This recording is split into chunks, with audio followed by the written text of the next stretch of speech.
Esta va a ser la segunda charla del ciclo de Historias Mínimas que justamente promueve la Cátedra de Arquitectura Interior de la Universidad Católica de Córdoba.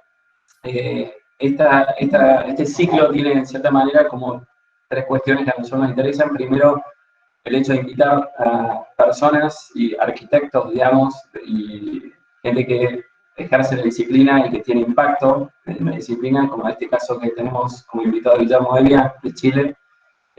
Nos parece pertinente también abrir una ventana hacia afuera de que esto no solamente quede dentro de cátedra, sino que también hacerlo público. Por otro lado, nos interesa invitar, como decía, arquitectos de relevancia y que estén aportando dentro de la escena y la agenda actual, pero que también tengan como esa condición pedagógica. Guillermo, por supuesto, es profesor de la Universidad Católica de Chile, con lo cual, en cierta manera, funciona esta cuestión de la experiencia vivida o la experiencia de trabajo y disciplina se transmite de una forma mucho más clara, teniendo en cuenta que también ejerce la docencia. Y en tercer punto, a nosotros lo que nos interesa es que cada invitado tenga lugar en un momento determinado también de nuestro taller y de lo que estamos trabajando, lo que estamos investigando junto a los alumnos. En este caso, que estamos trabajando sobre arquitectura efímera, como decíamos la vez pasada, veíamos que justamente Guillermo tenía muchos proyectos que estaban, digamos, en sintonía con lo que nosotros estamos planteando dentro de la cátedra. Entonces, su participación en este momento para nosotros era fundamental y era un aporte excelente al margen de todo lo que él podría aportar hablando de todas sus otras obras, digamos, que no tienen que ver con efímero, ¿no? Así que, primero decir que, bueno, Guillermo, y en esto también me parecía que era buena idea tener un cierto contacto con el invitado anterior, que es Joseph Ferrando, el licenciado Joseph Ferrando, donde también tiene como un foco, una lupa sobre la metodología, por lo menos él también explica su trabajo de una forma bastante metódica y donde hay ciertos sistemas, ciertas reglas de juego que para él son importantes para desarrollar, digamos, todo el proceso proyectual. En eso, Guillermo, en algunas cosas tiene puntos de contacto sobre estas cuestiones, entonces nos parecía bueno tener una cierta continuidad, aunque sea desde ese punto también. Y en este caso también Guillermo tiene otra cuestión que a nosotros nos parece muy interesante, que es dentro de su ejercicio de la profesión y también cuando lo van a notar cuando aplica sus proyectos, plantea en el proceso de diseño este mundo, esta constelación de imaginarios, ¿no? De referencias que son transversales o transdisciplinares y realizan otras disciplinas, ¿no? O sea, no solamente son precisamente la arquitectura, sino que se expanden hacia el arte, hacia intereses personales, hacia el cine, hacia cualquier otra disciplina que nosotros desde la cátedra, esa transversalidad, por lo menos la promovemos y nos parece interesante de que ocurra, ¿no? En este caso lo van a ver casi personificado, ¿no? En explicación en la obra de Guillermo, lo cual me parece súper pertinente y para nosotros muy valioso. Así que esas dos cuestiones, de hecho vos, Guillermo, te explicás muchas veces de que vas entre dos orillas, ¿no? Esta orilla de los intereses o este conjunto de imaginarios que van traccionando o van siendo cimientos de tus proyectos, y después la otra orilla que es justamente bajar a la disciplina y construir esta arquitectura y que no quede justamente solamente en una vocación o voluntad académica, ¿no? Y abstracta. Entonces, entre esas dos orillas, Guillermo es creemos, de los arquitectos que mejor, digamos, unen esas dos orillas, digamos. Entonces, nos parece un ejemplo realmente extraordinario en eso. Después, siendo ya tu currículum, Guille, para hacerte tu presentación más formal, yo te pedí uno sintético, pero me parece que abusaste de la síntesis porque conozco un poco de tu currículum y realmente es extensísimo y muy rico. Es más, recordame tu edad, Guille. 33. 33, bueno, una envidia poco sana, digamos, de Casi tener el igual. currículum con 33 años, no, una locura, bueno. Bueno, Guillermo Evia es arquitecto en la Universidad de Chile desde el 2011, titulado con máxima distinción, recibiendo el premio de la Escuela de Arquitectura y premio de excelencia académica. En el año 2020 obtiene este año justamente el máster en diseño de arquitectura avanzada en la Universidad de Columbia, Nueva York, donde recibió el William Ward Prize por excelencia en diseño y William Kine Prize por el proyecto Archivo de lo Construido, una respuesta climática. Desde el año 2012, el profesor de taller de arquitectura de la Universidad Católica de Chile ha dado conferencias en Italia, España, México, Argentina, Chile, y su trabajo ha sido exhibido en el MoMA PS1, en el Centro de Arquitectura de Nueva York, en la Universidad de Columbia, en la Universidad de Navarra y en Mextrópoli, en México. En 2017 recibió el premio de joven del Colegio de Arquitectos, que reconoce la trayectoria destacada de un arquitecto menor de 35 años. En esto justamente recién lo hablábamos ahí en el asado, que vos viste fotos, y justamente a este premio, por lo menos, por ejemplo, han sido galardonados Reich y Aravena, creo. Por lo tanto, no sé si te cae una presión, pero digamos, por lo menos hay que sentirse bien de haberlo tenido, ¿no? Entonces, un futuro promisorio, digamos. En 2019, Arquine publica la monografía Todo proyecto esconde un orden, que reúne el trabajo y sus investigaciones. Por suerte lo tenemos acá en la oficina y es altamente recomendable ese libro. Y en el 2020, junto a Bernard Sumi, en su oficina, trabaja justamente en su oficina en Nueva York. Así que, Guille, este currículum realmente es impresionante para la edad que tenés y por sobre todas las cosas, la obra que has logrado hacer en tan poca edad. Así que bueno, esperemos que todos lo puedan disfrutar. Así que te damos vía libre a vos, Guille, para que presentes nomás. Y Perfecto. muchísimas gracias por la invitación, por haber aceptado la invitación. No, muchas gracias a ti, Fe, por la invitación y a todo el equipo también. Estoy, bueno, muy honrado de estar aquí con ustedes hoy día. Y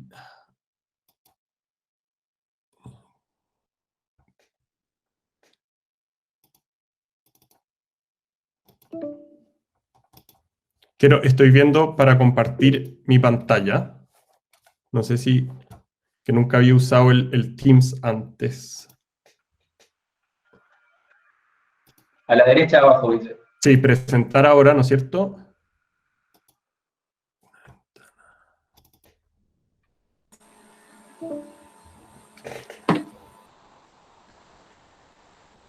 A ver. Presentar ahora, después se te va a abrir una ventana y tenés que tocar dentro de la ventana que se abre. ¿Tu pantalla completa o una ventana? Y ahí voy a elegir, pero por lo general pantalla completa y...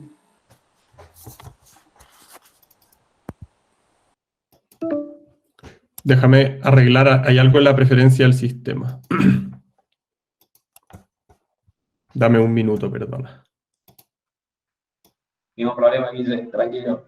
Sí.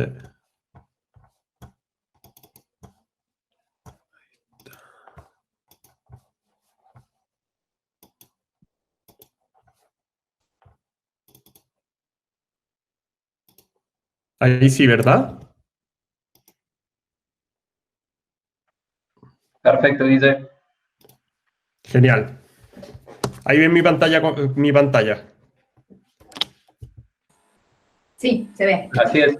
Gracias. Perfecto. Bueno, muchas gracias por la invitación, como les comentaba. Titulé esta conferencia Dispositivos, Sistemas y Activadores. Y quería partir con un pequeño texto respecto de los temas que va a tratar la conferencia. Lo llamo Moviéndose entre dispositivos y sistemas.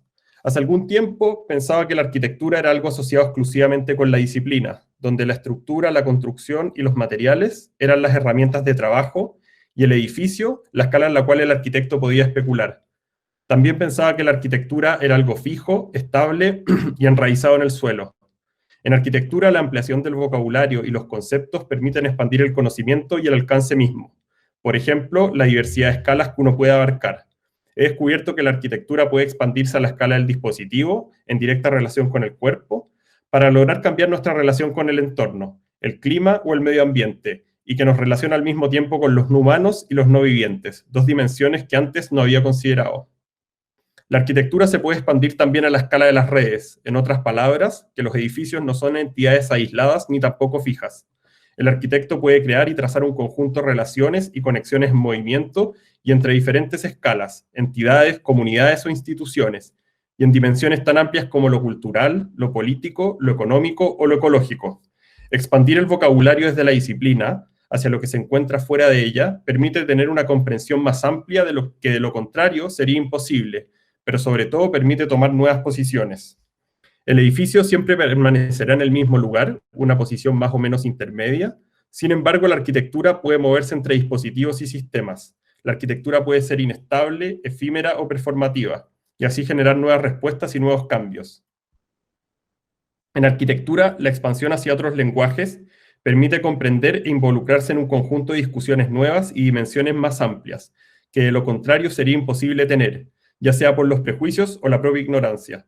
Una nueva posición permite desplegar una serie de nuevos argumentos, conceptos y autores que expanden esta red hacia nuevas relaciones. La arquitectura tiene dimensiones políticas y críticas, conexiones económicas que podemos cuestionar, aspectos sociales que pueden generar nuevas dinámicas, una componente tecnológica que posibilita ampliar los alcances, valores ecológicos que permiten alcanzar nuevos estándares, o una dimensión climática que puede cambiar el medio ambiente. Las nuevas preguntas y posiciones pueden y deben ser testeadas en proyectos e investigaciones que permitan entender estos formatos como especulaciones que se encuentran en diálogo entre ellas y con una red más amplia de conceptos. Entonces quería partir la presentación con tres proyectos académicos que he trabajado en los últimos 2 años. Este primero se llama Soundstrata, es un proyecto que hice junto a Azul Clix, que es una arquitecta argentina de la Universidad de Buenos Aires, que fuimos compañeros en la maestría y que ella hoy en día está basada en Bruselas, donde lo interesante de este proyecto, o lo que partíamos, era el concepto del sonido, es decir, cómo el sonido que existe en las distintas ciudades, y en este caso era en la ciudad de Nueva York, no son cosas aisladas, sino que son consecuencia de algo que es mayor. De alguna manera, los sonidos son reflejos de aspectos que pueden ser políticos. Por ejemplo, la sirena de un auto de policía quiere representar o busca representar esa idea de la protección, o también podría ser el control de aspectos económicos, como por ejemplo los sonidos asociados a la construcción hablan de una economía que es pujante. Por ejemplo, cuando el horizonte de una ciudad se llena de grúas, hay algo que va más allá de la mera construcción, de aspectos sociales que dicen relación con las manifestaciones de la gente y de la sociedad en la ciudad, y de aspectos naturales, cuánto, por ejemplo, podemos escuchar la naturaleza en una ciudad, por ejemplo. Y a partir de eso uno podía empezar a entender que los sonidos pueden ser comprendidos como estratos. Entonces lo que trabajamos en este proyecto son estas 2 escalas. Está la escala de la ciudad completa, y donde lo interesante es que cuando uno cruza los decibeles y los sonidos de la ciudad, en este caso de Nueva York, el skyline que se dibuja en la ciudad es completamente distinto del skyline construido. Entonces ahí había un aspecto que era bastante interesante, de cómo una realidad inmaterial podía volverse visible a partir de este tipo de diagrama, y al mismo tiempo entenderlo que el sonido es algo que se percibe de manera individual. Entonces, un aspecto que nos interesó trabajar era la escala del dispositivo.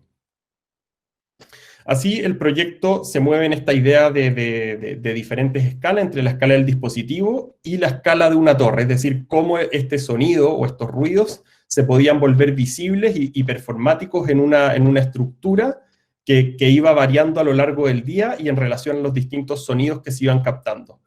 Para eso, parte importante del proyecto fue la creación de esta taxonomía, donde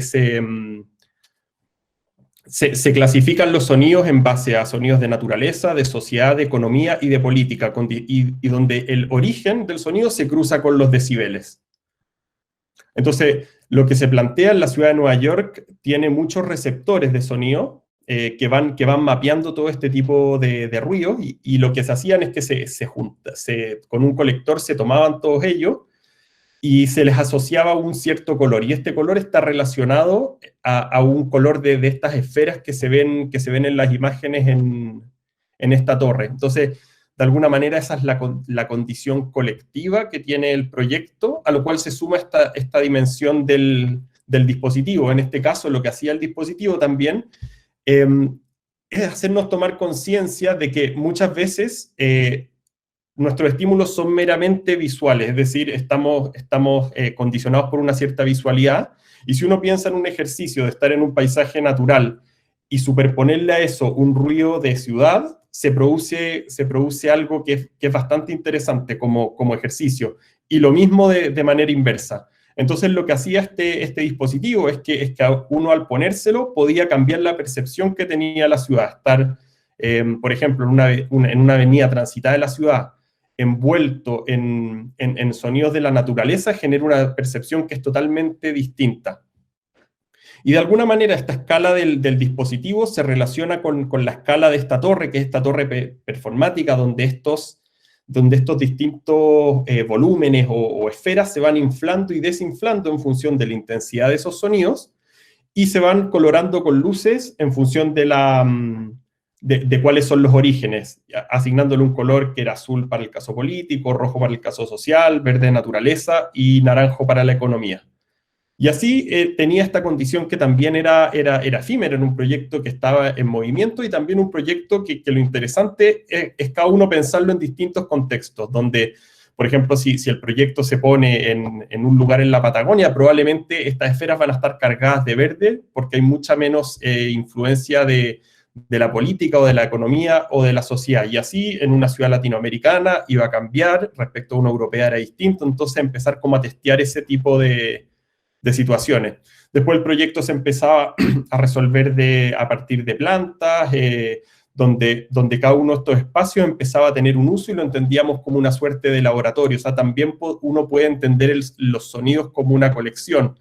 Y en la investigación que íbamos haciendo era súper interesante entender que muchas veces existen sonidos que se extinguen, por así decirlo. El sonido de una ciudad en los años 50 o 20, donde a lo mejor habían carretas, donde habían caballos, donde habían animales, y esos eran maneras usuales de moverse. Hoy en día eso ya no existe, y eso también no solamente se extingue el objeto o el medio de transporte, sino que también se extingue la experiencia y el sonido asociado a eso. Entonces el proyecto lo que buscaba era poner en discusión ese tipo de situaciones.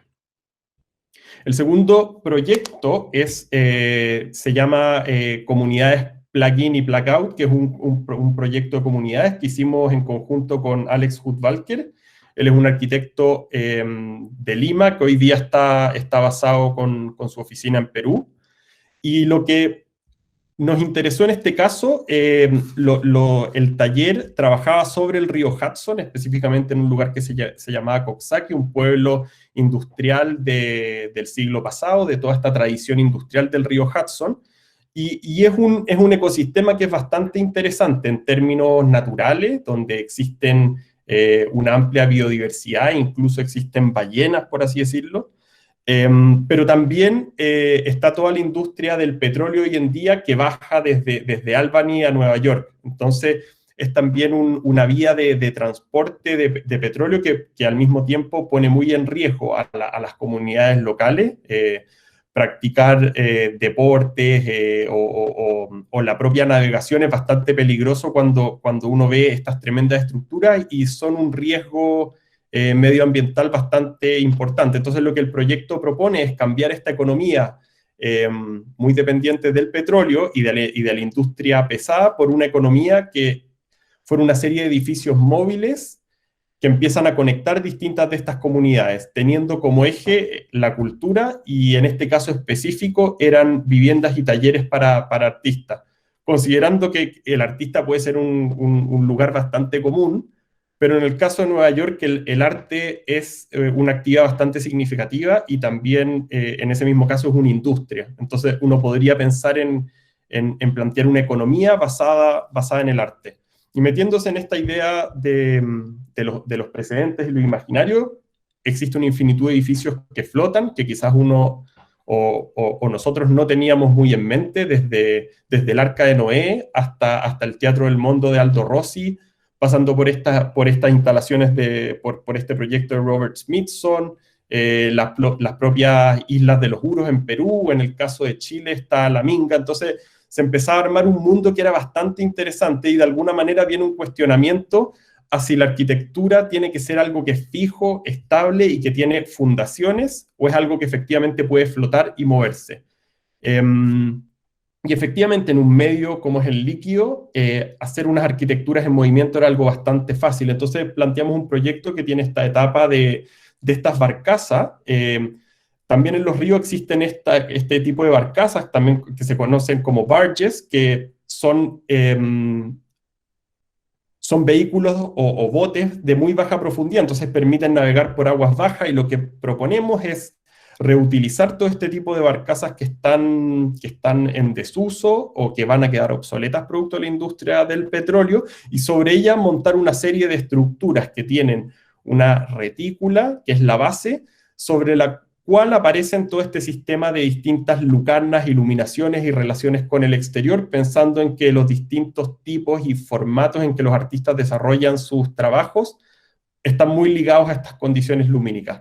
Y luego esta idea del trabajar y vivir en el mismo lugar se empieza a complementar con otro tipo de programas en relación a lugares comunitarios e incluso jardines, piscinas, etc. El proyecto empezaba a acomodar mucho. Y aquí se muestra la imagen de cómo el proyecto se ancla o se ensambla a Coxsackie. Los proyectos estaban pensados para estar ubicados en ese terreno, y lo que nosotros nos interesó es sacarlo de ese terreno, entender que el proyecto no es solo lo que pasa sobre él, sino también todo lo que pasa bajo él y todos estos ecosistemas de una vida marina, en este caso, que es bastante rica, y entender que finalmente nuestro sitio no son esas 4 hectáreas del pueblo, sino que podía ser todo el río Hudson en su totalidad, que tiene alrededor de 200 millas, y une muchísimos pueblos en su ribera.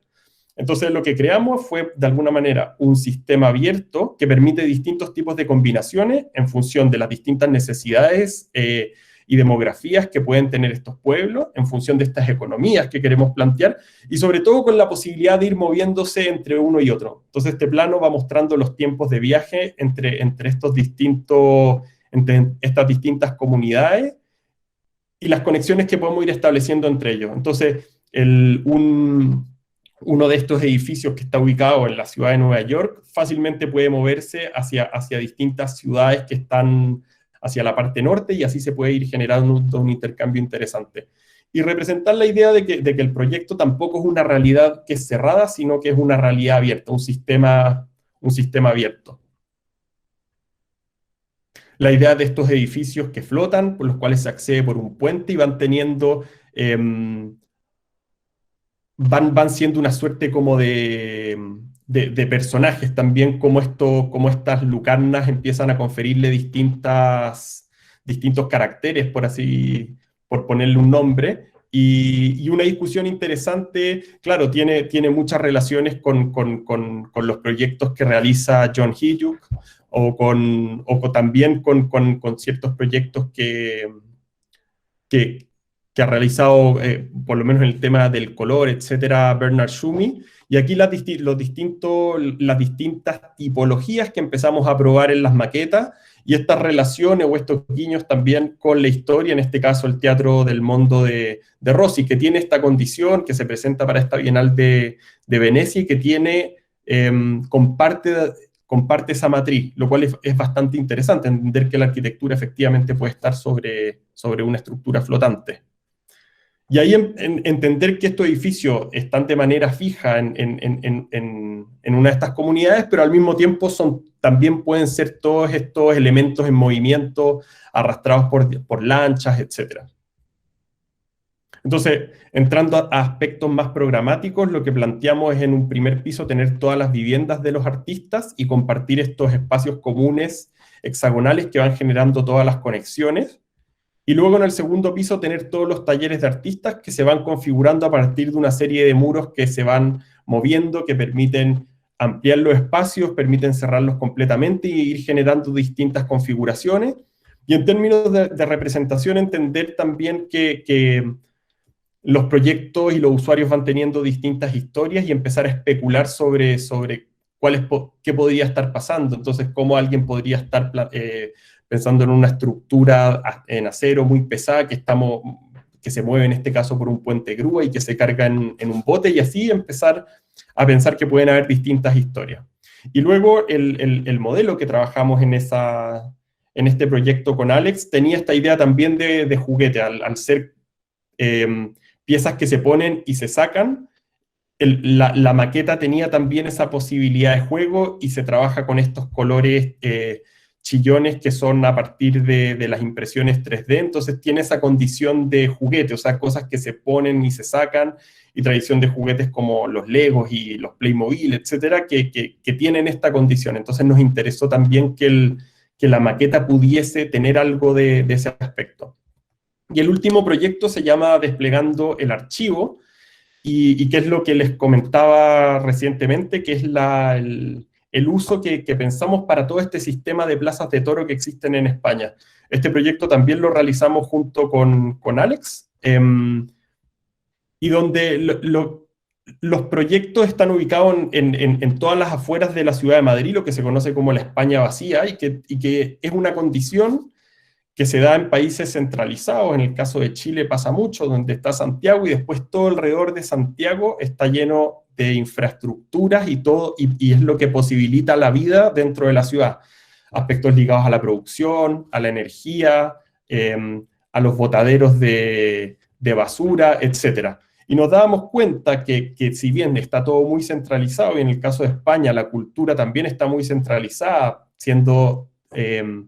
no recuerdo si 13 o 14 de los 25 museos estatales de España están ubicados en la ciudad de Madrid. Entonces era una concentración bastante importante. Y a su vez todos los museos tienen asociado un archivo que contiene generalmente cerca de un 96% de la colección. Es decir, lo que se exhibe en el museo es un 4% y el 96% restante está guardado en una bodega que no tiene más acceso que gente que va a hacer investigación o para ciertas exposiciones. Entonces nosotros veíamos la posibilidad de tomar estos archivos y desperdigarlos por el territorio. Y es ahí donde aparece este sistema de las plazas de toro, que es una de las pocas infraestructuras que, así como están estas infraestructuras industriales que están mapeadas en este plano, las plazas de toro están repartidas por todo el territorio español. Entonces, donde hay pueblos rurales de muy pocos habitantes, a lo mejor pueden haber 100 habitantes en un pueblo, sin embargo tienen una plaza de toros para 3.000 personas. Entonces ahí aparecía un campo de proyecto y de cómo pensar estas estructuras o estos sistemas de archivos que pueden ir repitiendo y variando dependiendo de los distintos lugares. Es así como lo que nuevamente trabajamos en el proyecto anterior. En este caso es un sistema que es abierto en base a distintas circunferencias y estructuras centrales de las cuales se cuelgan estos distintos anillos programáticos. Entonces esta es la adaptación a tres pueblos sobre los que trabajamos dentro de un espectro mayor. Y el proyecto nuevamente, al ser un sistema abierto, permite esta cantidad de variaciones tipológicas donde los anillos se pueden concentrar en distintos lugares y donde también existe esta suerte de desafío estructural donde estos proyectos están colgados y responden a los radios y diámetros de las plazas de toros que están en la parte de abajo. Entonces, como estrategia, lo que quisimos hacer es extender la idea del archivo, no solamente entender el archivo aislado, sino que para que tenga un sentido y no sea algo que se le impone a estos pueblos, empezar a pensar en una serie de programas sociales en relación a los propios habitantes, es decir, que sean proyectos más bien gestionados y de usos de los propios habitantes, donde la gente que visita o investiga el archivo es la externa y que no fueran los habitantes los externos al proyecto. Entonces empiezan programas sociales como teatros, guarderías, colegios, dependiendo de cada uno de estos distintos lugares. Entonces estas torres van variando y van estando también en relación entre ellas. Así empiezan a haber gimnasios, plazas elevadas, jardines, aspectos o programas ligados al turismo como restaurantes o paradores, etcétera. Y en estas distintas condiciones muy relacionados al aspecto rural. Entonces, existe un imaginario, en este lugar existen plantas nucleares, represas, entonces pensar en estructuras o en edificios o en torres que tienen esta condición de infraestructura parecía también una forma de proyecto que era bastante pertinente en relación al imaginario de estos lugares. Y así las plantas empiezan, lo interesante es que este mismo círculo empieza a presentar estas distintas variaciones tipológicas donde aparece, se resuelve desde un hotel hasta el archivo, y luego el archivo se empieza a mezclar con salas de lectura, salas de reuniones, es decir, no entender el archivo como un depósito, sino como un lugar de estudio, y que se mezcla con esta idea de los teatros, incluso planteamos un cowork, o sea, donde la gente pudiese ir y usar las instalaciones, tener conexiones digitales a internet, etc. Y luego entender que el archivo, si bien puede ser cultural y de esta alta cultura, que es lo que tienen estos museos como el Prado o el Reina Sofía, también pueden ser archivos en relación a la historia de infraestructuras que existe en España, que es bastante alucinante, o incluso entender que el archivo admite entender que lo que se guarda son objetos mucho más relacionados a la vida diaria de los habitantes del propio lugar. Entonces el archivo pone en valor el conocimiento, y lo que planteamos también es que este archivo está gestionado por un personaje que podríamos decir que es un performer, que lo que hace es que va guiando a la gente o a los distintos visitantes a través de las distintas partes del archivo. Entonces, especulábamos, por ejemplo, que si va un grupo de niños, quizás las partes del archivo que se despliegan son aquellas en relación a los aspectos que les pueden interesar a los niños, pensar cómo eran los juguetes en estos lugares hace 50 años, por ejemplo.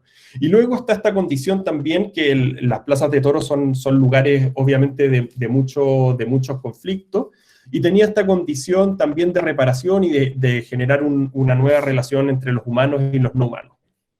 Después, y a partir como de estas lecturas, de la idea del sistema y de la idea de cuestionar el edificio, es que aparecen una serie de proyectos que yo he realizado en los últimos 6 años, que los llamo activadores, que son proyectos que están en una escala de un pabellón, pero que de una manera se pueden llamar, no es un edificio y tampoco es una escultura.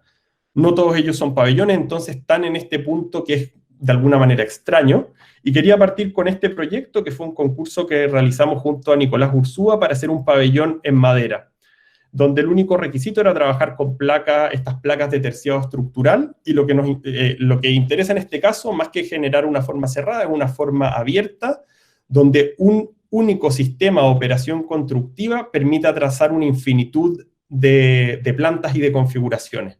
Entonces, a partir del ranurado de estas placas, lo que se hace es que se vuelven ellas curvas, pueden describir cualquier geometría en planta, pero no pierden sus propiedades estructurales.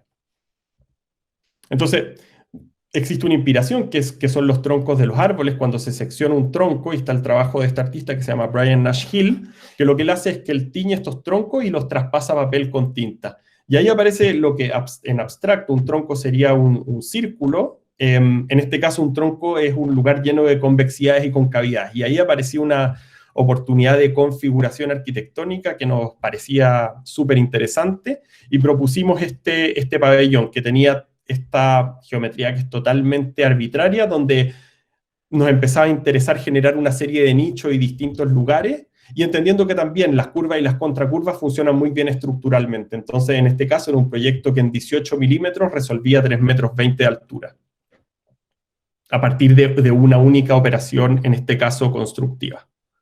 Y también en relación a esta idea de los biombos que realizan Alvar Aalto, los propios IMSS, que tienen esta relación con la escala doméstica, es decir, uno podría incluso pensar que estas son pequeñas arquitecturas dentro de espacios mayores. Y ahí está la idea del prototipo. Este es un proyecto que no llega a construirse, pero que me pareció un precedente interesante para presentar el proyecto del YAP, que es este proyecto que se llama Tu Reflexión. En este caso, YAP es este programa organizado por el MoMA de Nueva York, y en la ciudad de Santiago está organizado junto con Constructo, que son estos pabellones de verano. Entonces, con esta idea en mente de esta estructura en base a curvas y contracurva, estábamos muy interesados en esa ocasión también con Nicolás en la idea del reflejo. Entonces, ¿cómo estas superficies totalmente irregulares, cuál sería el efecto que tendrían si uno piensa, las percibe como si fueran espejadas? Y ahí el cine, por ejemplo, Lady from Shanghai o Citizen Kane trabajan con esta idea de los espejos. Esa escena en el centro es impresionante, creo que vale mucho la pena mucho la pena verla, o incluso los trabajos de Magritte, que por la difusión que tienen se vuelven un lugar casi común. Cuando uno empieza a mirar muchos de sus trabajos en detención, empiezan a aparecer todos estos juegos que son, en este caso, relativos a la corriente surrealista, pero que son bastante increíbles, y cómo la arquitectura podría trabajar o tratar de trabajar parte de eso. Entonces, ¿cómo está la idea de este elemento que puede empezar a desaparecer? Porque al ser completamente reflexivo y distorsiona, empieza a reflejar y a distorsionar todo el entorno. Entonces son proyectos que aparecen y desaparecen.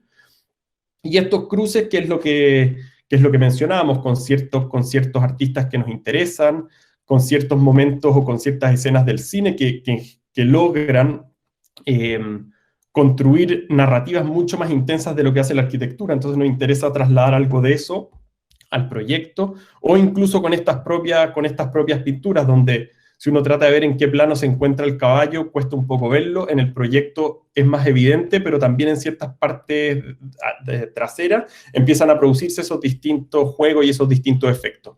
Y luego esta condición constructiva que nos interesa mucho, que es la de sistematizar el proyecto. Entonces, un proyecto que en el caso anterior era totalmente azaroso, en este caso se sistematiza en 5 radios y un panel que es recto, para lograr configurar una planta que en función de la combinación de estos cinco paneles era bastante irregular. Entonces, tiene nuevamente esta condición de sistema.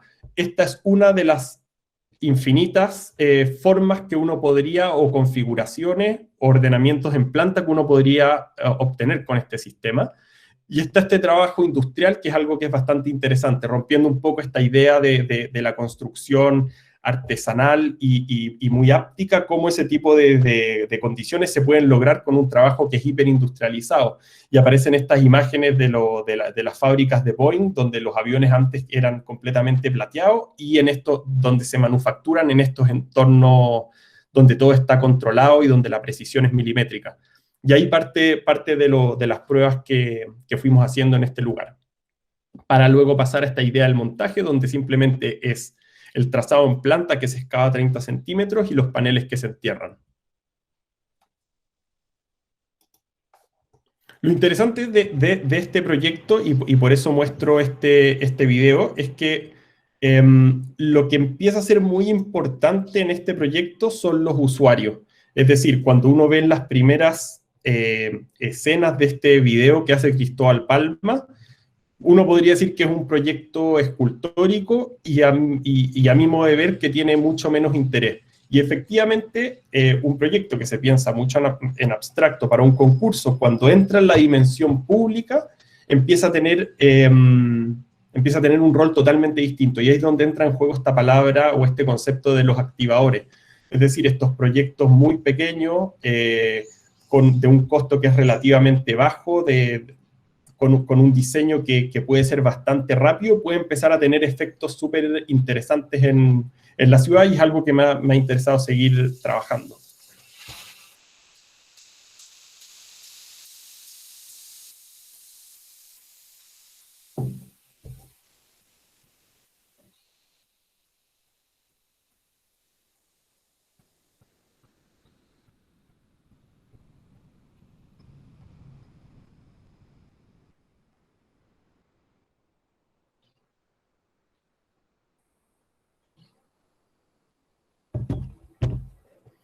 Y ahí es donde aparece la gente y de alguna manera todos estos intereses, todos estos imaginarios, todas las cosas que nos interesan a nosotros como arquitectos desaparecen y entra la dimensión pública. Si es que uno miró o no miró una pintura de Magritte o cierta escena del cine, no tiene mucha importancia y empiezan a producirse dinámicas totalmente distintas. Y eso creo que es el interés que empieza a tener, que tienen los proyectos públicos o los proyectos de interés público. Y en este caso, este pabellón empieza a testear un poco esa idea.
Y creo que en este caso el video es lo que mejor muestra el proyecto, y voy a repasar algunas de las imágenes, la idea de la planta, y un aspecto que quizás vale la pena mencionar es que se crea esta suerte de topografía. No creo que dé para llamarlo una naturaleza, pero sí este pequeño ecosistema artificial que tiene estas lomas de pasto y que tiene un pequeño arroyo donde se introduce la idea del agua y una serie de flores, etc. Entonces también crea esta suerte como de paisaje artificial interior, donde el proyecto se empieza como a difundir completamente y uno empieza a tener en ciertos planos cosas que están pasando en lugares completamente distintos. Tenía también una incertidumbre que trabajar con reflejos, salvo que uno lo haga a escala 1 a 1, es algo que es imposible controlar. Entonces, ya sea las maquetas que se podían hacer o las simulaciones a partir de programas de modelado, etcétera, no tenían mucho sentido, sino que finalmente todo se testeaba en el proyecto 1 a 1.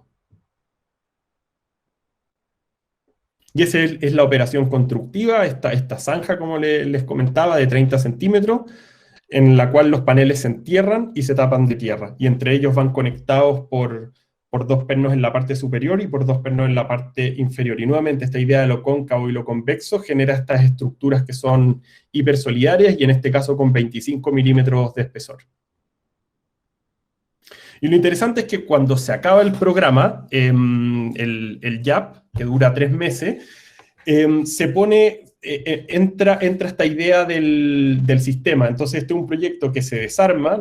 Tiene algo interesante el YAP, que la parte profesional no solo implica desarrollar los detalles constructivos, construirlo, etcétera, sino también la gestión del proyecto propiamente tal. Uno maneja los fondos, el pago, la compra de los materiales, etcétera. Entonces nosotros habíamos contraído una deuda y el proyecto, al ser sistemático, nos permitió venderlo e instalarlo. Después se instala en un vivero en el sur de Chile, pero como el proyecto era muy extenso en su configuración original, lo que hicimos fue transformarlo en 2 pabellones menores.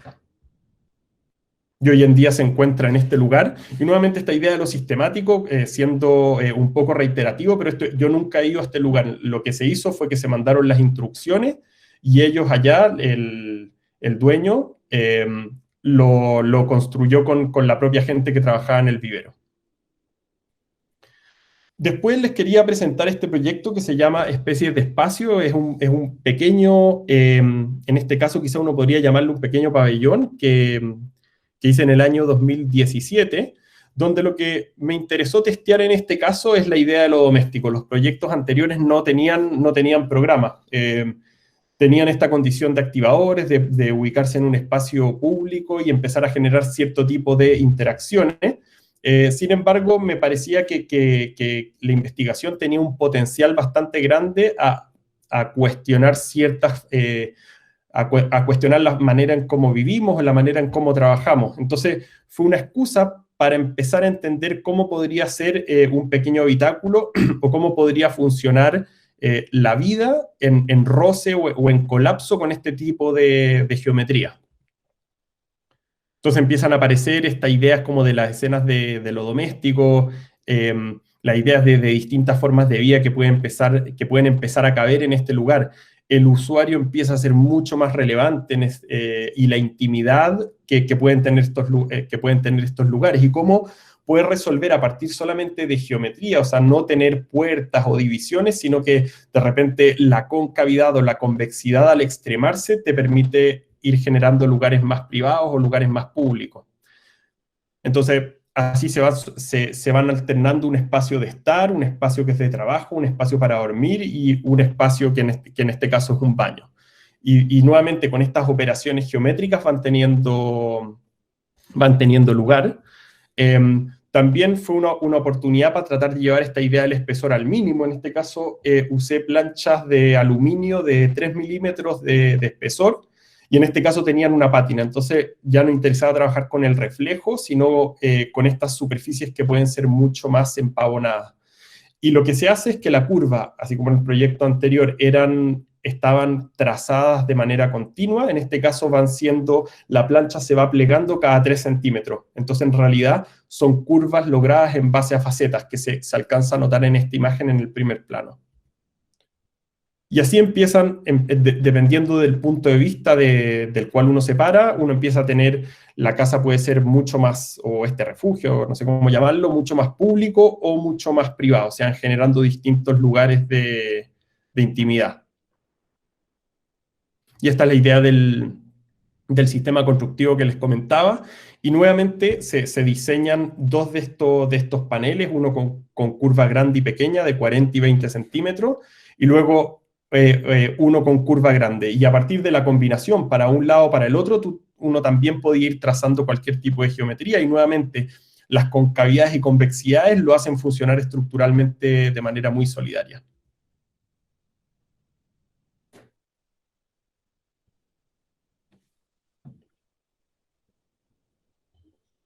Este proyecto se sale un poco de esta línea de estos proyectos bidimensionales y se llama Domo Invertido. Fue un concurso en el que participamos junto a Pedro González como arquitecto asociado y Felipe Droppelman, que era para proponer un pabellón para la Agencia de Sustentabilidad del Gobierno de Chile en el Festival Lollapalooza. El objetivo era generar un pabellón que tenía que generar conciencia respecto a la contaminación de los océanos. Era un llamado bastante extenso, pero aparecía la idea, era interesante, en un contexto que es totalmente de ocio, en un festival de música, cómo generar como esta advertencia, y la idea de cómo el edificio y la arquitectura o el pabellón se podía volver un elemento político. Entonces lo que nos interesó en este caso fue levantar 2 toneladas de basura y presentarla en el estado tal cual como se encuentra flotando en el océano, y existen estas imágenes de estas islas de plástico que flotan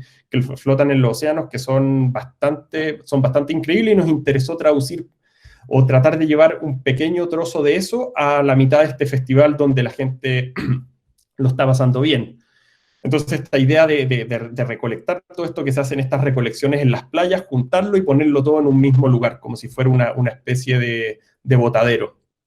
Entonces, lo que hicimos fue, para suspender esto, empleamos esta idea, este principio estructural de un domo, que en este caso es un domo invertido, y un solo marco que se repite X cantidad de veces y permite funcionar a la tracción y a la compresión, y soportar en piezas de madera bastante livianas, distribuir todas estas cargas de estas 2 toneladas. Entonces, se genera un espacio bajo el proyecto, un espacio sobre el proyecto que nunca se ve, y luego un recorrido en torno a este perímetro. Empiezan a haber relaciones, estas instalaciones de este artista surcoreano que trabaja también con este tema, nuevamente el arte llevando o poniendo miradas mucho más extremas y mucho más finas en relación a lo que puede hacer la arquitectura, o la idea de estructurar este proyecto que tenía un cierto imaginario asociado al agua, con la infinitud de puentes de madera que se encuentran en todas partes del mundo, donde nuevamente es esta idea de marco que se va repitiendo y que va generando distintas variaciones.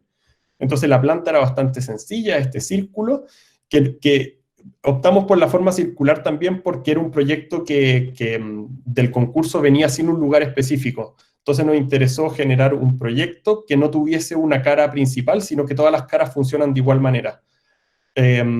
Así, cuando tuvimos que instalarlo en el parque, en el lugar asignado, el proyecto iba a funcionar, iba a responder a todas las caras de la misma forma. Entonces no había que empezar a orientarlo, etc. Y empieza a ver esta idea del peso de estas 2 toneladas, la relación que se produce, cómo la luz se empieza a filtrar, como si uno estuviese bajo el agua viendo toda esta masa de desechos y de residuos.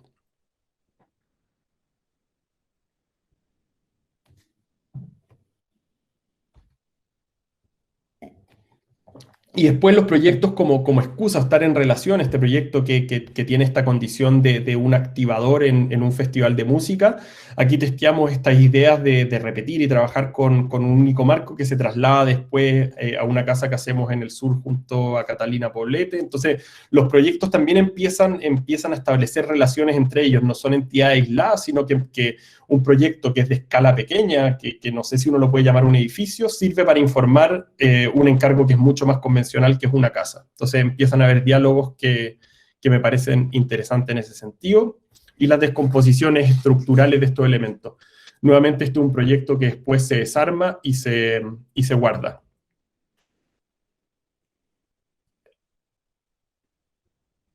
Y quería terminar con este último proyecto que se llama Cuerpo Enredado, que es una historia que es bastante interesante. Este es un encargo que nace de la Fundación Nube. La Fundación Nube es una fundación dirigida por artistas en Chile, que su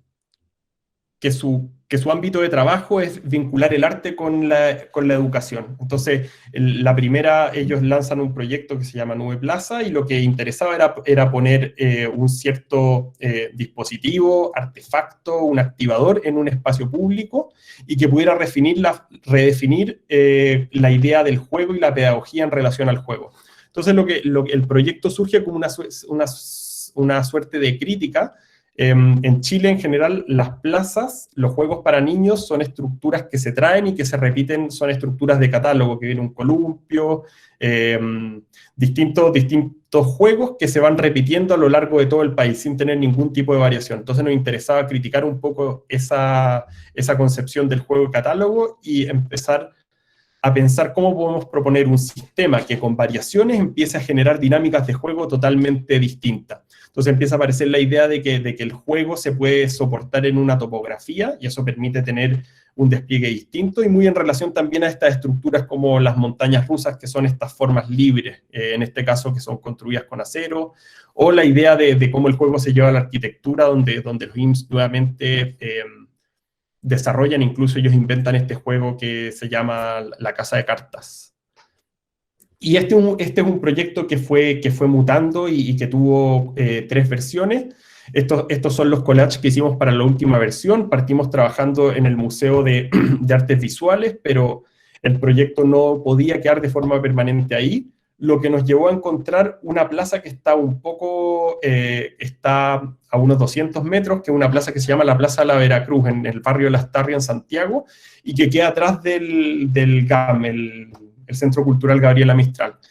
Todo eso es un eje de espacios públicos que hoy en día se encuentran cerrados, y esta placita es lo único que está abierto, que es público, el resto está cerrado. Entonces el proyecto tiene esta condición de llegar y poder generar una discusión, y hoy en día, después de que se inaugura, empieza una discusión de cuál sería la probabilidad de empezar a vincular el barrio Lastarria con el Centro Cultural Gabriela Mistral. Y si bien ese va a ser un proyecto que es totalmente distinto, es una estructura muy pequeña, en este caso un juego, el que es capaz de detonar ese tipo de conversaciones. Entonces esta era una versión preliminar, que era una serie de anillos, y luego estos anillos se fusionan para convertirse en una forma única en esta idea de este cuerpo enredado.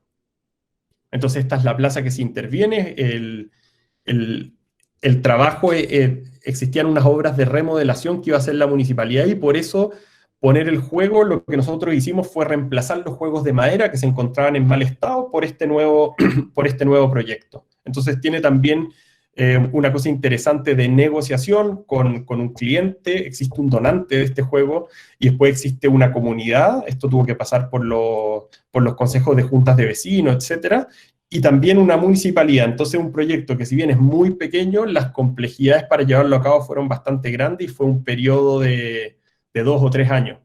Y después nuevamente esta idea de la manufactura, es decir, cómo entender que el proceso de construcción puede no ser artesanal y basado a tener que estar en obra constantemente, sino que puede ser un proceso a la distancia.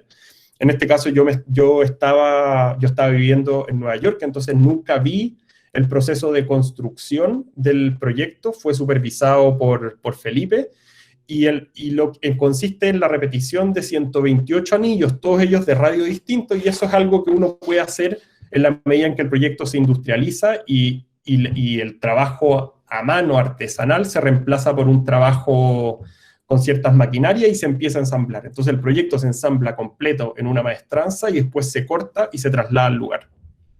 Y ahí aparece esta forma, que de ahí viene el nombre, el cuerpo enredado, que podría ser una suerte como de reptil descansando en estas colinas, o la manguera de agua cuando queda desordenada. Existen distintos paralelos o relaciones que uno podría establecer.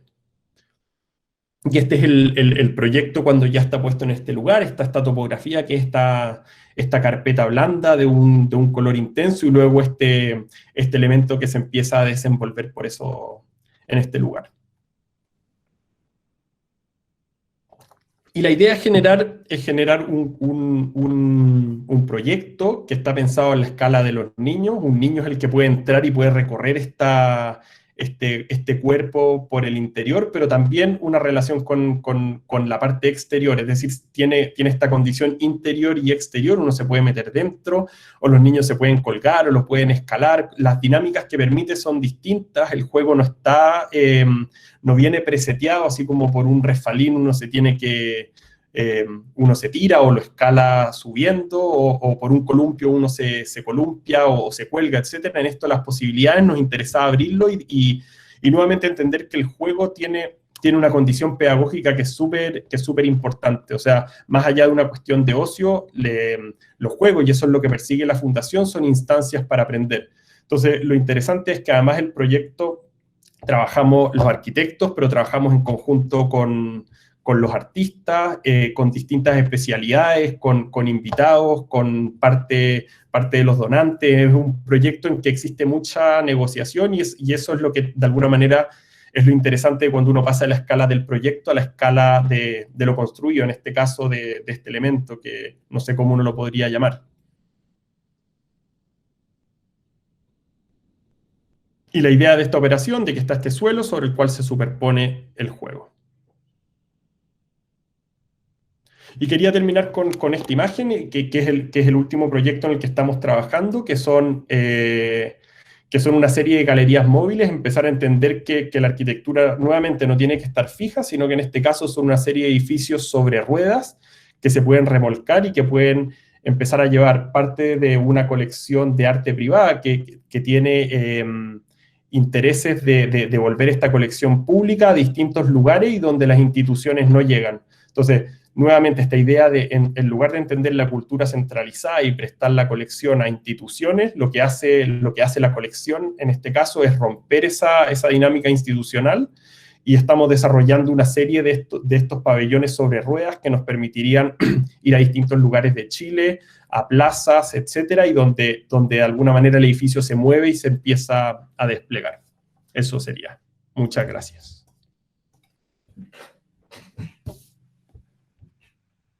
Excelente, Guille, pero impecable como siempre. Siempre como que hemos tenido el privilegio de escucharte. La verdad es muy extraño justamente esto, que no ves la respuesta tal cual del resto de lo que estás escuchando, pero no tengo ninguna duda que todos lo han disfrutado muchísimo. La verdad, yo decir solamente una cosa y después pasar un poco a las preguntas de los alumnos, que ahí Silvi lo ha recopilado. Lo primero que me surge cuando veo justamente cuando explicas tu trabajo es justamente entender la arquitectura o el proyecto como investigación, ¿no? O sea, como cada proyecto como una pequeña construcción de conocimiento en sí mismo. O sea, donde uno sabe de dónde quizás arranca, pero nunca sabe quizás cuál es el fin, digamos, y la conclusión de eso. Quizás uno puede intuir, pero por lo que se puede vislumbrar de todos tus procesos, pareciera como que hay un disparador, pero nunca quizás uno está consciente a dónde va a finalizar eso, digamos. Entonces, eso me parece muy valioso, y ni hablar en este contexto académico que estamos ahora, ¿no? Pareciera justamente que inclusive hay también unas familias proyectuales, que si vamos, por supuesto, en los académicos, también uno lo podría ver, pero también en los construidos, con tu reflexión, especies de espacios, hay como una continuidad de una misma investigación que se va teniendo distintos matices, y también lo podría ver en domo invertido o en la casa que quizás no has mostrado ahora, pero que hay como una línea que uno puede ver de que justamente cada proyecto dispara distintas raíces, por decir de una manera, ¿no? Solo por ahí rescatar tres cosas que me parecen pero fundamentales de las que has contado. Una es esta cuestión de que son transversales, creo que todos los proyectos, o prácticamente todos los que has mostrado, incorporar justamente o tratar de desafiar las fronteras de la disciplina misma, ¿no? Que uno siempre la concibe la arquitectura como la construcción estática, ¿no? Y definida y totalmente petrificada en el tiempo. Y en ese sentido creo que eso hay muchos proyectos y la gran mayoría de los que han mostrado que desafía esto, ¿no? Que la arquitectura en realidad es en definitiva un medio entre las personas y su contexto. Y si uno lo entiende como un medio, ese medio puede ser estático, pero puede ser efímero tranquilamente. Y eso me parece que es muy valioso, toda la diversidad de lo que has mostrado. Después, bueno, en esa incorporación justamente está el sonido, lo has dicho, digamos, en ese momento, la política, es decir, totalmente transversal el arte, ni hablar. Me pareció muy interesante eso. Después, y por último, digamos, el tema de que cada uno de estos proyectos justamente responde siempre a un orden, digamos que es un poco el título del libro, del texto que has publicado, que justamente ese orden, que puede partir de la estructura, pero puede partir de un sistema que se base en datos o de alguna otra lógica, pero siempre que tiene que haber un orden, digamos, una lógica y un sistema que unifique, digamos, y que le dé sentido, una narrativa a cada proyecto, creo que eso le da justamente esa rigurosidad, digamos, esa precisión, esa consistencia y esa seriedad que le das a cada proyecto, ¿no? Por lo cual, la única pregunta que yo te haría es si en esa investigación vos tenés consciente, digamos, esa investigación vos la dirigís conscientemente hacia el futuro, es decir, vos tenés una agenda ya prevista hacia el futuro, o si la agenda quizás surge de la particularidad de cada encargo y eso es lo que te dispara, digamos, una investigación particular.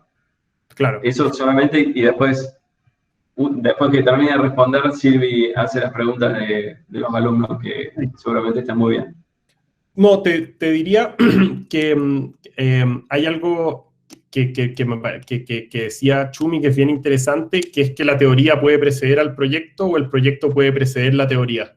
Y me parecía que en una cuestión que es una frase que es muy corta, tiene una cosa bastante liberadora, es decir, entender que existe esta condición dual de que hay un proyecto que se puede pensar de una forma, que puede dar pie a otras cosas, y luego respuestas que muchas veces no son completamente conscientes en la medida en que empiezas a repetirla o empiezas a profundizar o lo vuelves a mirar o es criticado, empiezas a ver otro tipo de posibilidades. Entonces, te diría que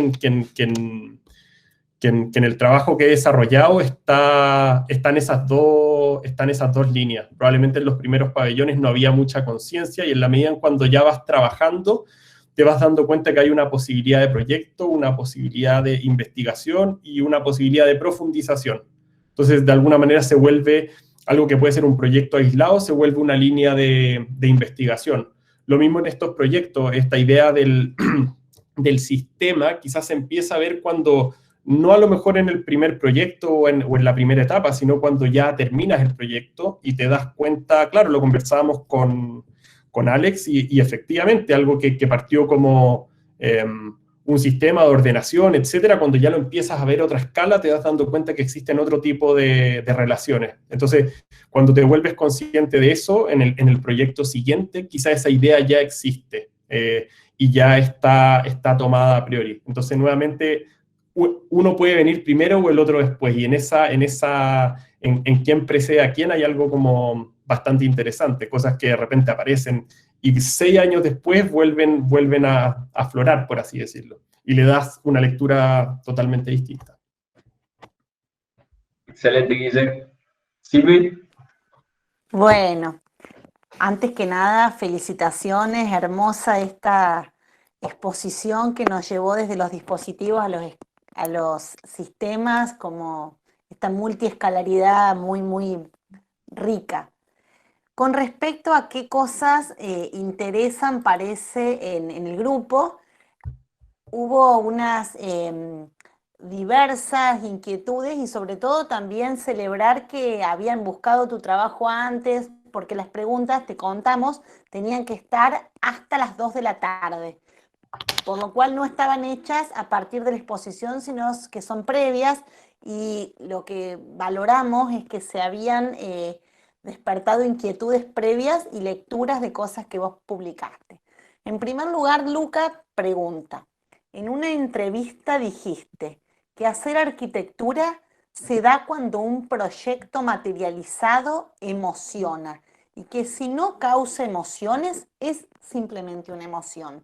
En tu búsqueda de hacer arquitectura, ¿tratás de hacer arquitecturas que causen emociones o buscas a través de la arquitectura se emocione, pero no por la mera emoción, sino por la búsqueda de una manera detallada, precisa de construir y pertinente con todo lo que rodea una obra?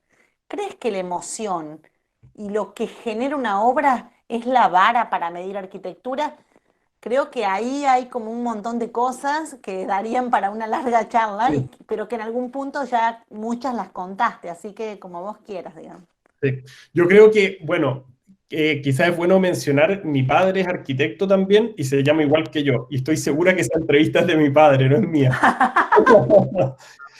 Bueno, contanos vos entonces. Sí, no, no, totalmente. O sea, porque que es un tema que es interesante, pero estoy seguro que él lo dijo. Yo creo que soy menos emocional en ese sentido, así que no me veo diciendo haber dicho eso. Pero claro, que, sin embargo, creo que es interesante y que responde a contextos históricos que son muy distintos, donde qué es lo que están mirando ciertos arquitectos, etcétera. Cuando pensaba en la pregunta, no sé, se me ocurría, por ejemplo, pensaba como un poco en la arquitectura de Barragán, en esta idea del manifiesto de la arquitectura emocional, no recuerdo si es de él o de Matías Geritz, pero en fin, ellos dos tienen una colaboración importante. Yo soy un poco reacio a entenderlo desde ese punto de vista de la emoción. Me parece que es demasiado subjetivo, por así decir, por ponerlo de alguna manera.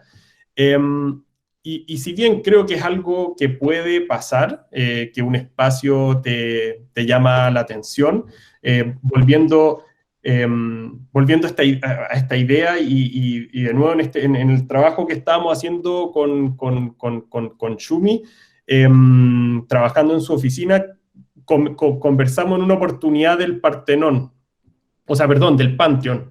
Y claro, lo interesante del Panteón es que él decía era un espacio increíble, después estaba relacionado a ciertas cosas, entonces no sé si la palabra que puede usar es la palabra emoción o no, como que ahí lo dejo a discreción de cada uno, pero efectivamente pueden existir ciertos lugares que pueden producir algo, no sé cómo definirlo.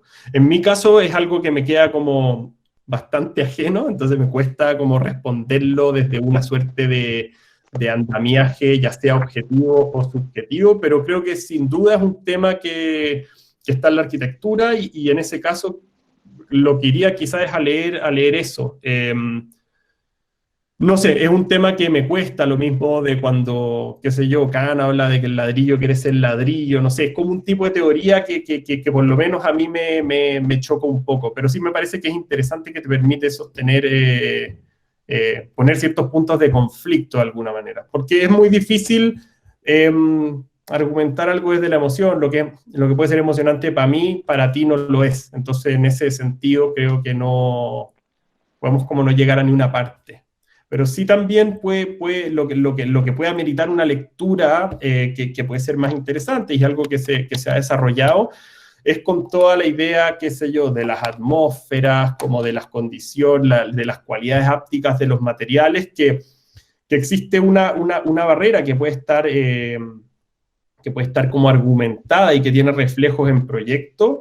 Uno podría pensar en Stephen Hall, que él es uno de los que parte trabajando eso de manera intensa en la arquitectura, y cómo la atmósfera se puede volver una excusa en todo proyecto, es decir, como que todo puede ser atmósfera, todo puede ser una experiencia, entonces son conceptos tan amplios que son bastante complejos, y que creo que ahí amerita como ir mirando con mucha detención eso. Eso no sé si... Perfecto, bueno, acá leyeron, pero no sabían que era tu papá y entonces pensaron, no sé. Sí, No sé. Sí, yo hice la pregunta, vi la entrevista y cuando arrancó la charla dije, no es el mismo. No, No era esta persona. Bueno, justo te llamás lo mismo también, Sí. toda esa cosa. Bueno. Pero es buena una pregunta, porque creo que es súper real el tema, y te diría que incluso para generaciones mayores, el trabajo con ese tipo de conceptos, no sé, está bastante presente. ¿No? Me parece una buena pregunta y es bastante difícil de contestar también. Perfecto. Las otras que hemos seleccionado no tienen nada que ver con tu papá, te lo aseguro, entonces no te ponemos en esa incomodidad. Pasamos a la de Carolina, que pregunta, ¿cuáles son tus bases antes de iniciar un proyecto? Entonces ahí nos despegamos de todo lo que esté publicado. Sí. Creo que a Carolina creo que no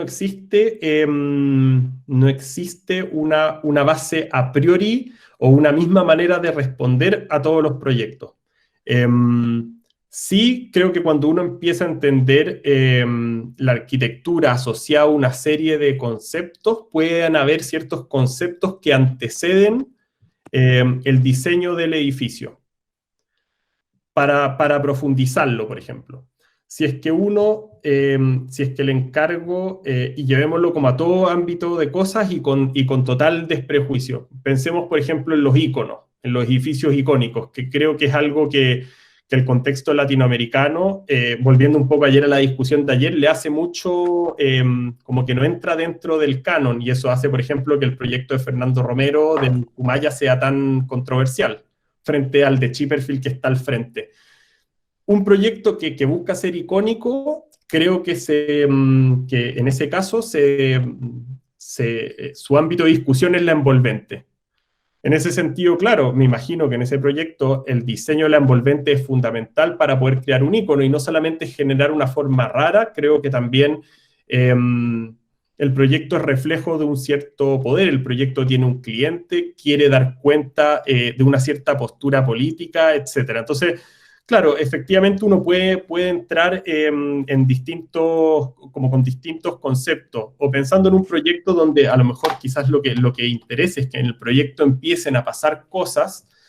Un concepto que podría gobernar un proyecto de ese tipo es el programa, es decir, como te invento, tienes que trabajar en un proyecto con una cierta condición social, un centro cultural, un proyecto de ese tipo.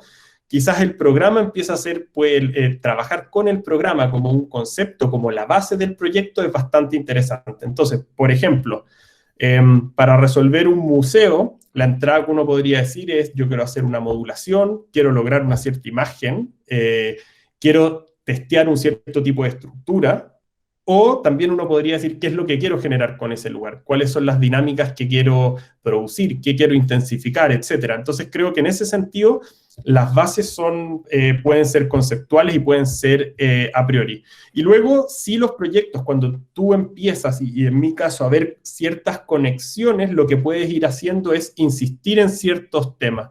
Entonces, evidentemente el proyecto, esa especie de espacios que yo les mostré, viene de intereses y de investigaciones previos. Existe una base, que en este caso es trabajar con las curvas y con las contracurvas, y en un proyecto la intensidad es más constructiva, en otro proyecto interesa ponerlo en relación a esos aspectos domésticos. Entonces, quizás puede ser el ejercicio, ¿no?, que a mí me parece interesante, que previo a trabajar en un proyecto uno escribe, por ejemplo, 100 palabras o 150 palabras de lo que uno quiere hacer o lo que quiere buscar, en el fondo, en qué ámbitos se quiere mover. Obviamente después esas reglas se transgreden, pero creo que esa siempre es una muy buena base. ¿Qué es lo que me interesa al momento de trabajar con los proyectos de diseño? Que entiendo que están haciendo proyectos efímeros en estructuras existentes.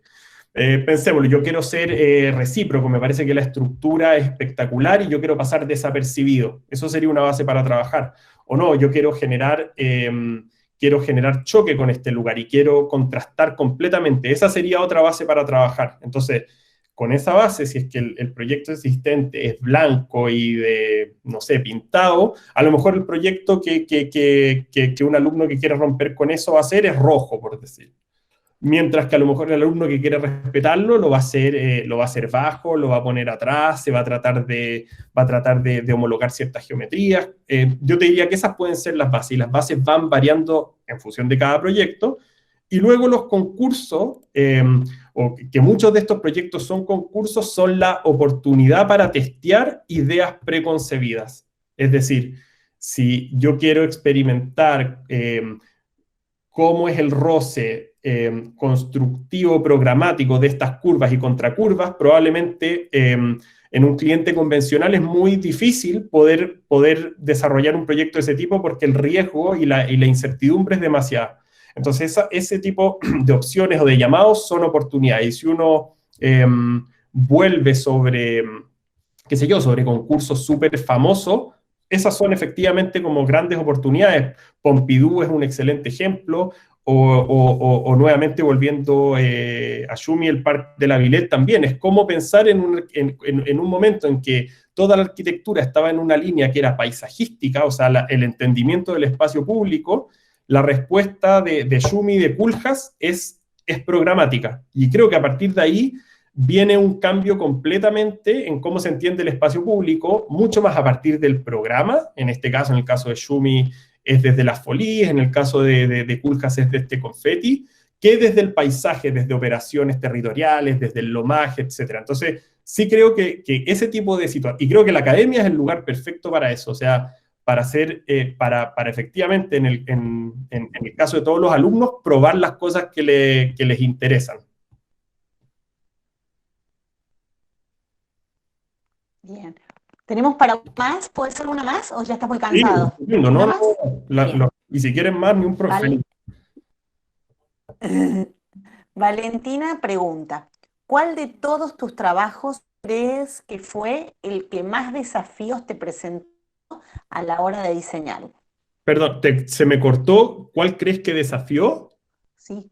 ¿Cuál de tus trabajos crees que fue el más grande, el que tuvo mayores desafíos, el que más desafíos te presentó a la hora de diseñarlo? No, te diría que todos los proyectos son distintos, y los desafíos también uno los va viendo con el tiempo. Incluso como la pregunta podría cambiar, y creo que el desafío, todos los proyectos que uno ya ha hecho, ahora están fundados sobre certezas, por ponerlo de alguna manera. Entonces creo que el desafío viene en los proyectos siguientes, donde te paras en un escenario de total incertidumbre, donde no tienes idea lo que vas a hacer. Bien. Y para cerrar, vendremos con una de Juliana, que Juliana te pregunta todo. ¿Cómo puedes definir la arquitectura? Con Juliana estaríamos como cerrando, porque ya con esto... Sí.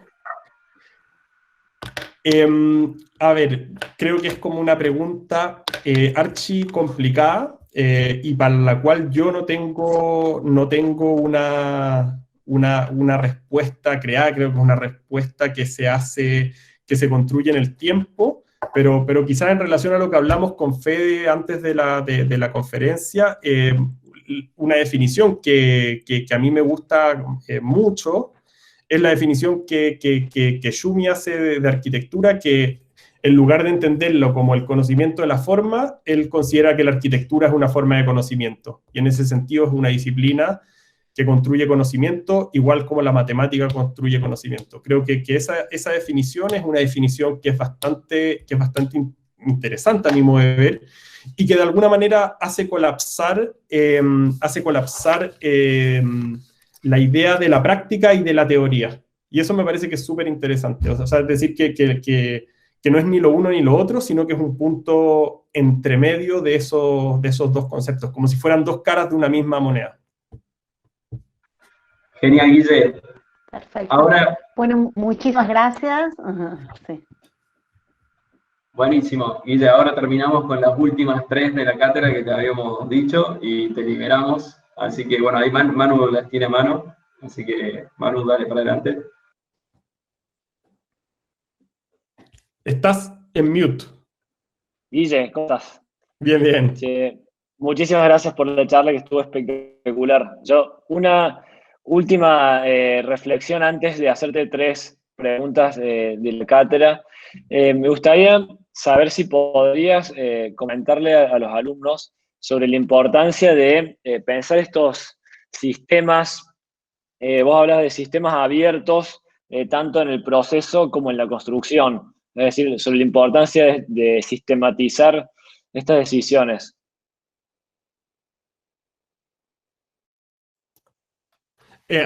Con el sistema, ¿te refieres al sistema de trabajo o entender que un proyecto puede estar conectado con...? Yo entiendo que, a ver, cuando tú hablas de sistemas que en cierta medida son sistemas que permiten resultados abiertos, es una manera de argumentar la toma de decisiones, ¿correcto? Correcto. Me gustaría me gustaría saber si podés hacer una pequeña reflexión para que los alumnos lo entiendan de manera concreta y como bajado a bien. Sí, correcto. Mira, creo que tiene tiene distintas lecturas la pregunta que me parece interesante. Y la voy a contestar de dos maneras.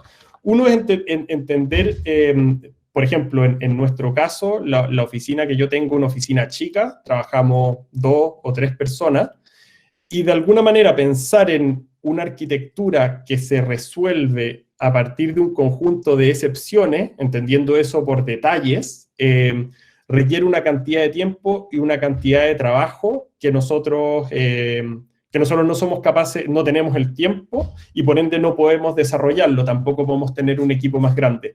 Eso nos ha llevado a desarrollar esta idea de trabajar diseñando este sistema o esta forma de trabajo donde el proyecto se puede resolver a partir de una sola operación.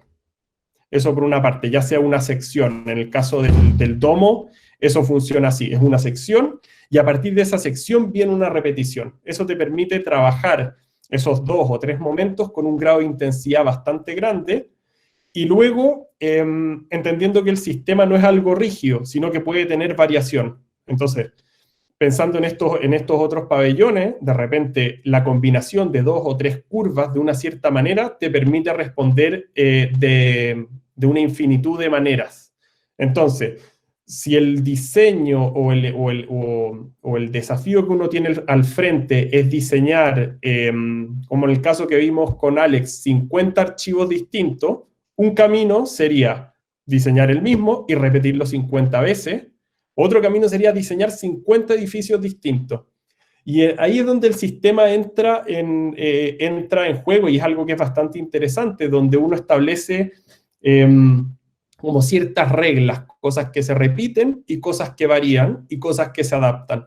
Y a partir de eso, tú puedes desarrollar o tener una infinitud de respuestas a partir de un número bastante limitado de operaciones. Creo que es como lo contrario quizás a respuestas autorales. No sé si se entiende. Perfecto. Lo que comento.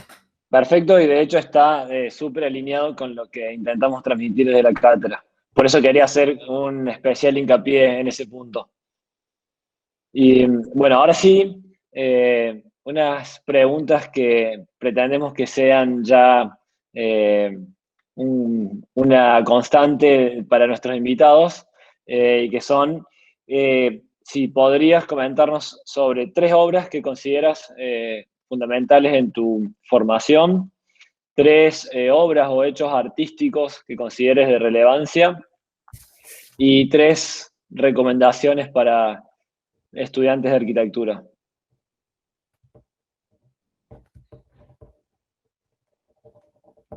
Perfecto.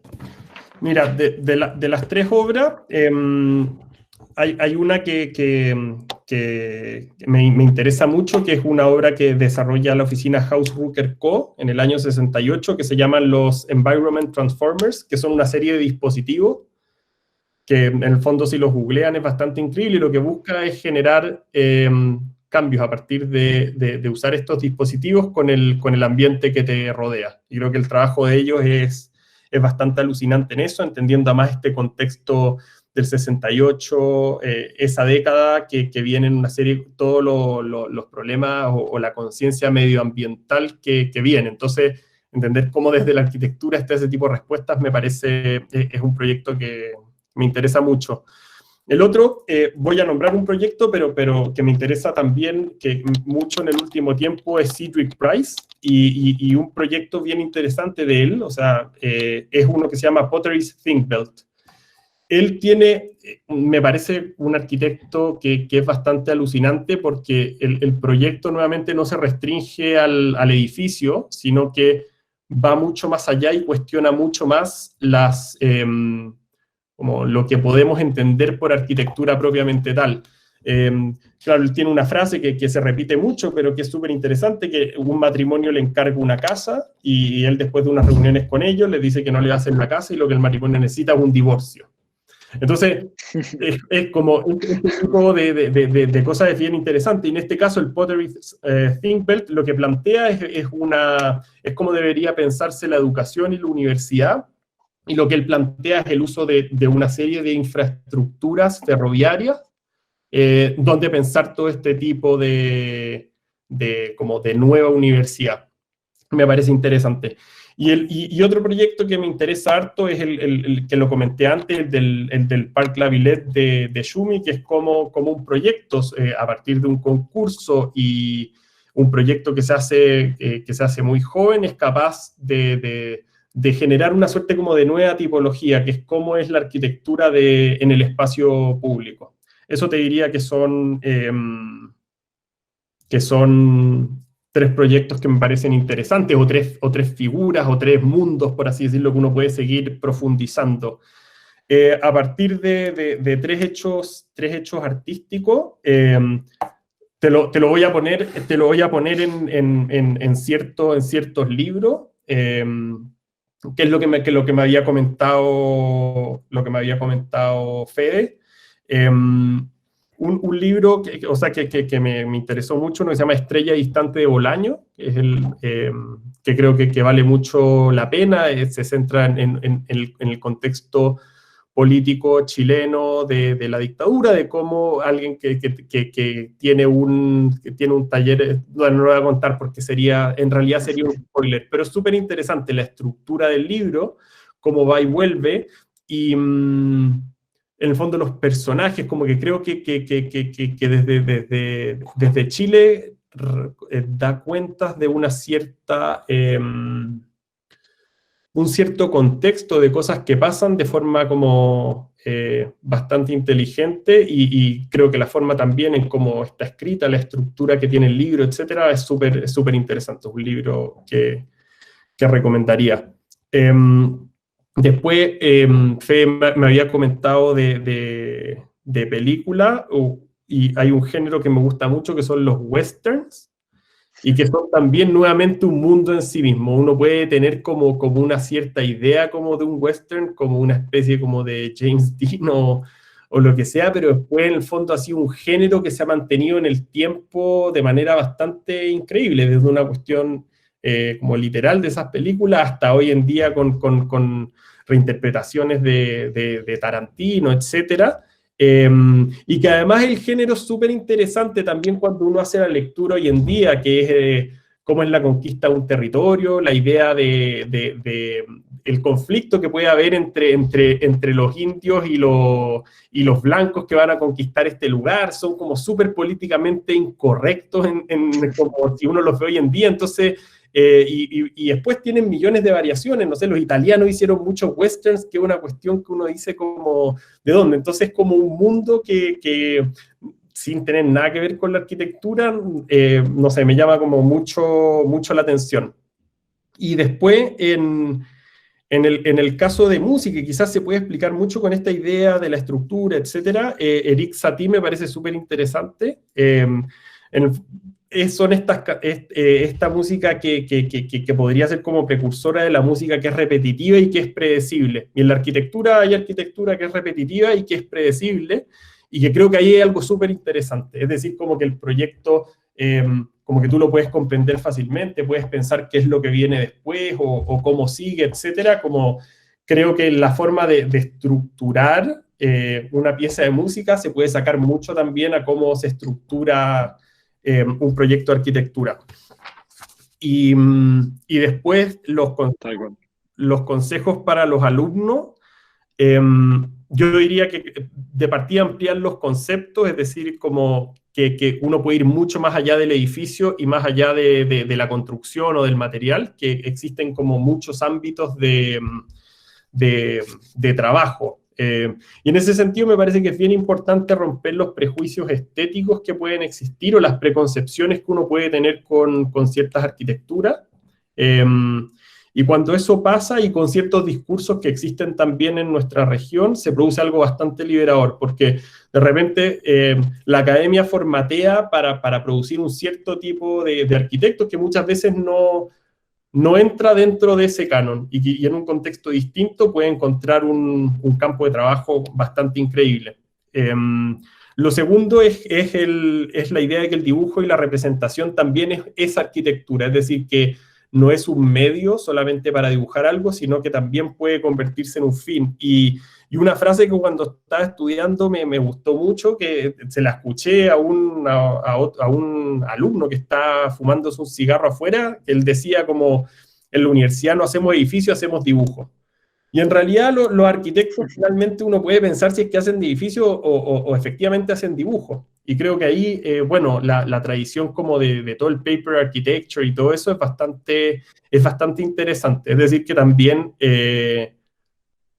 la arquitectura no tiene por qué ser pensado para ser construida necesariamente. Es decir, que hay como miles de campos. Ayer comentábamos un poco de lo que se hace en SciArt, por ejemplo, que quizás no es un perfil de alumno que va a salir a construir, pero de repente muchos de ellos después se emplean en la industria cinematográfica y finalmente cuando uno ve una película existe detrás de eso, hay un diseño, hay una construcción, hay una ciudad, hay una imaginación de miles de mundos, y detrás de eso también están arquitectos. Ahí Liam Young es bastante como interesante en lo que hace. Y lo último es que el trabajo es colaborativo, que también es una cuestión que muchas veces cuesta mucho romper en la academia. En general el trabajo es individual y se evalúa individualmente y lo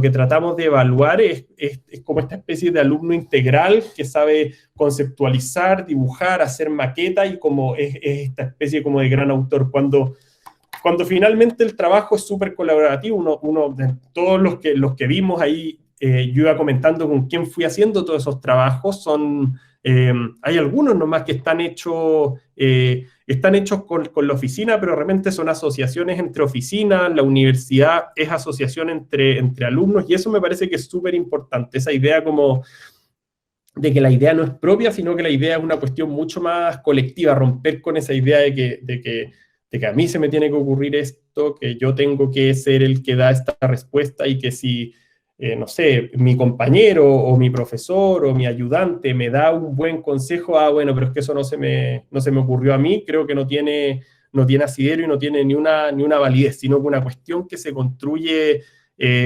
conversando, discutiendo, intercambiando cosas. Eso me parece que es fundamental y que si uno es malo no tengo idea, para hacer imágenes no tiene ni una importancia. De todas maneras, la gracia creo que está en asociarse y en trabajar con gente que hace cosas distintas a los que uno hace. Y en ese sentido se forma un equipo y no una competencia. Eso creo que para cerrar es algo que me interesa. Yo allá en el máster, todos los proyectos se hacen en grupos de 2, en grupos de 3, en grupos de 4, y ahí en el trabajo colaborativo entra también la negociación, y la negociación es un ámbito, ustedes que tienen mucha obra, creo que lo tienen más que claro, lidias contra un cliente, contra un constructor, contra un presupuesto, contra un clima, contra millones de cuestiones, y eso es lo interesante después de los edificios, que del proyecto el edificio sufre millones de cambios, pero en general el edificio siempre termina siendo más interesante que el proyecto. Y efectivamente porque tiene todo ese roce y tiene toda esa fricción, que el proyecto no lo tiene. Increíble, justo recién nos estábamos escribiendo con Noé Mateo, el profe de la cátedra, y justamente terminaste en un tema clave para la cátedra. Justamente, de hecho, es uno de los primeros 3 puntos que nosotros ponemos apenas iniciamos el curso, que es que considerar justamente la universidad en general, y hablar, bueno, en nuestro caso particular de la cátedra, como un espacio justamente, un escenario de construcción de conocimiento colectiva. Digamos, si hay un valor que todavía hoy día tiene la universidad, es esa, digamos. Hoy en día, con la cantidad de medios que uno tiene de información. Justamente. Sí. Que, claro, tenés esa oportunidad de nutrirte de información. Ahora, el cruce de miradas, la fricción entre todas esas miradas, es justamente la oportunidad que tiene el escenario de la universidad. Así que terminaste con el mejor punto para nosotros y el más valioso de todos. Y bueno, darte las gracias por tu enorme generosidad, Guille, por compartir tu talento, tu conocimiento justamente, y por sobre todas las cosas, tu tiempo, que sabemos muy valioso y que la verdad que lo compartas, lo valoramos muchísimo nosotros. Así que, bueno, agradecerte nuevamente, infinitamente. Seguramente los alumnos y todos los que han participado lo van a haber aprovechado. Así que bueno, esperemos vernos en persona la próxima vez. Gracias. Que conocemos esta montaña que no es tan alta. Sí, Muchas gracias, Excel. Muchas gracias, sí, a María, a Fede, a Manu y también al resto del equipo por la invitación. Nada, siempre es súper interesante conversar con estudiantes. Las preguntas creo que siempre termina siendo lo más interesante, y la posibilidad también de mirar el propio trabajo de forma crítica, tener que darle una lectura. El taller tiene un cierto foco y es interesante como poner en crisis las cosas propias con lo que otros están haciendo. O sea, cuando tú me comentaste lo que estaban haciendo, etcétera, también es una oportunidad como de mirarse críticamente lo que uno hace. Así que también en ese sentido, muchas gracias por la invitación. O sea, para uno también es una gran posibilidad de poder hacer eso, y sobre todo, bueno, con amigos como son ustedes, que nos conocemos, es un doble placer. También es una excusa para vernos las caras. Así que no, estuvo genial, y bueno, lo mejor es lo que sigue el taller. Muchísimas gracias, Guille. Muchas gracias. Un lujo. Nos estaremos viendo. Aplausos. Chao. Chao. Gracias, Guille. Chao. Adiós. Gracias.